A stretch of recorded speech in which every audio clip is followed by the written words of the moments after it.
So I want to find out where the squeaking is coming from my suspension. And I've asked a couple of different opinions.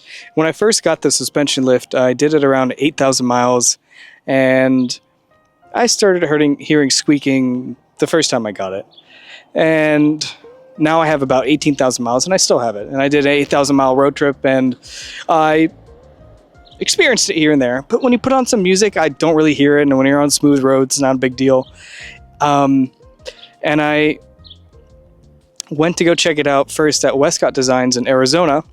And, well, they mostly just checked the suspension and gave me alignment. But I didn't really focus too much on the squeaking then because I didn't really have too much time in Arizona and Phoenix. Then I went to Barney Brothers Off-Road in Grand Junction, Colorado, and I had some other work done, but that was more for my KDSS. They thought the squeaking was coming from the rubbing of the KDSS to the skid plates, which they cut off. But in this case, I pointed out the squeaking to them, and they tried to find it. So they put some grease in the ball joints in the upper control arms, and that didn't fix it either. So I still have the squeaking here and there, and I took it to an off-road shop here in Ohio, in Cincinnati, and they said it was the upper control arms and the Heim joints in the upper control arms. And some people say it's not a big deal, just kind of deal with it anytime you lift or take a car out of like factory and lift it and do something like this, you're going to get some squeaking, you're going to get something like this, just kind of deal with it. Like it is what it is. You kind of signed up for this when you did that. But I'm the one driving the car every day. It is a little bit of annoyance, but like I said, when you play music or when you're talking to somebody, I even ask people in the car sometimes that they didn't even notice it until I pointed it out. So let's try to simulate the squeaking again, and I'll show you maybe just driving around the parking lot here to show you just a little bit more. So I never really get the squeaking on the driver's side. This side is completely fine. I've never gotten the squeaking here. And if you can see, it's those Heim joints. Hopefully it'll focus here. Yep. So I think this is where somebody was saying potentially the squeaking was coming from. This Heim joint on the upper control arm. Now, if you remove this cap, there's a ball joint in there. And we greased that, but I don't know if that was the issue because I still have it. So it's coming from this side, mostly. Fortunately, there's a little bit of shade here. So it's coming from this Heim joint, maybe right here. And hopefully, I'm sorry if it's not focusing. Let me go back a little bit. Sorry, it may not focus, but it's coming from this upper control arm, this area right here, and we did grease this a tad bit.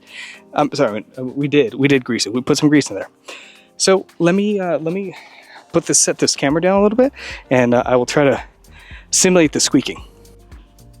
Okay, let's give it a try here. Usually the best way I do it is I just kind of push down on the suspension, and it makes a bit of a squeaking noise. So let me put the microphone here, and you can hear it.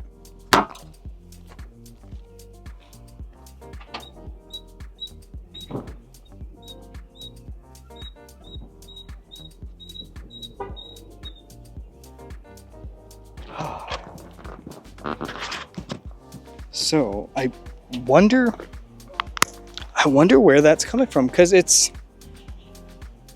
you can imagine after road tripping for some time, it does get annoying.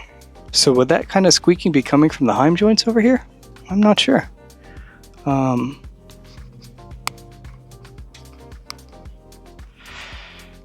mean, the car holds up really well, and it does a really, really good job.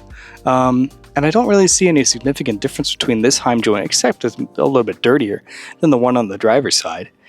But yeah, I don't see anything too significantly different. Let me see if I can get it focused back here. Yeah, I'm not sure what causes that. I'm going to try something here a little bit risky. I'm going to set my camera here. Not everything might be in focus, but I'm going to what I'm going to do is I'm going to, push the car up and down, but I'm going to leave my camera here on the tire, see what happens.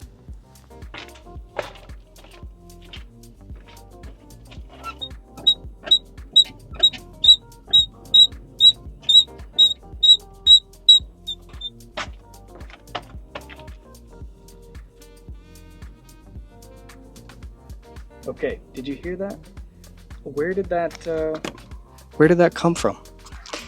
I don't know. It's hard to figure it out as a one-man person, But I mean, the suspension and everything holds up pretty good. So I mean, I've taken this up mountains and I've taken it up so many different types of terrain so far. What I don't know if it's number 5 here. So these are upper control arms, and it could be number 5, the Heim, anything related to the Heim, H-E-I-M. And it looks like the driver's side and the passenger side are symmetrical. Maybe there needs to be some washers there or something like that. I'm not sure. It's not super annoying. Here, I'll drive it around this little parking lot here, and you can kind of see. You'll notice it more on this side, so maybe I'll try to keep the microphone over there. But yeah, let's see what happens.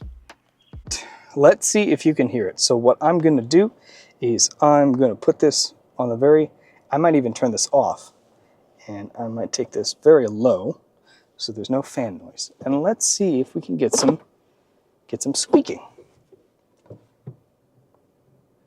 There's a little sewer thing. Pay very close attention.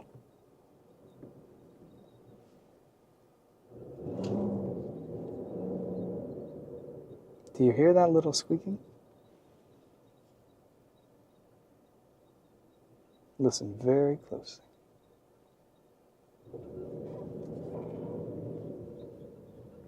And then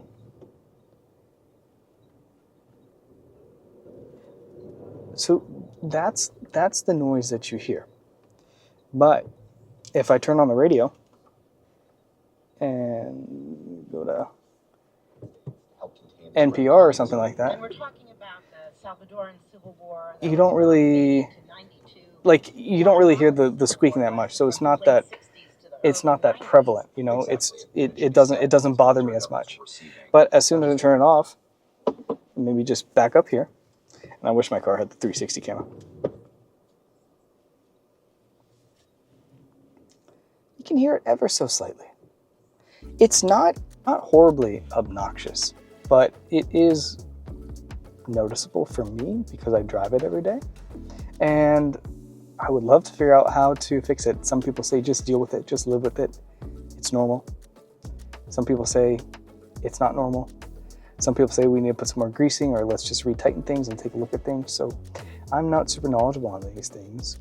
So it would be great to figure out where this is coming from and what's causing it. It's not a major rush right now, but I hope to figure it out at some point. And I'll take it back to my friends who installed it. Their shop is they're changing a different shop. So that's why sometimes I prefer living in the West Coast, because the off-road shops out there are more tuned to things like this, I think.